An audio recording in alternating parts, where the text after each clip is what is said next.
जो फैसला है ना 6 फरवरी का, उससे तासुर ये उभरता है कि शायद ये फ़र्द वाहिद के ख़िलाफ़ केस है,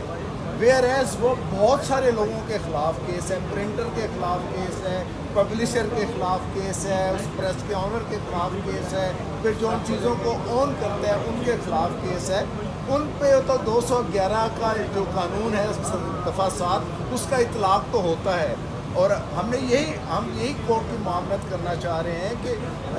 दरख्वास्त ज़मानत किसी की होना या न होना वो इशू नहीं है, लेकिन जो रीज़निंग दी गई है किसी को बेल ग्रांट करने की, वो ऐसी है जिस तरह को किसी को इसको इस्तेमाल करके कोई सुप्रीम कोर्ट का फैसला जो है तमाम लोअर कोर्ट्स हाई कोर्ट्स के ऊपर बाइंडिंग है, अब उसको बुनियाद बनाकर हर कोई अपने लिए ये रिलीफ हासिल करने में कामयाब होगा। ये है बुनियादी तौर पर। Thank you sir.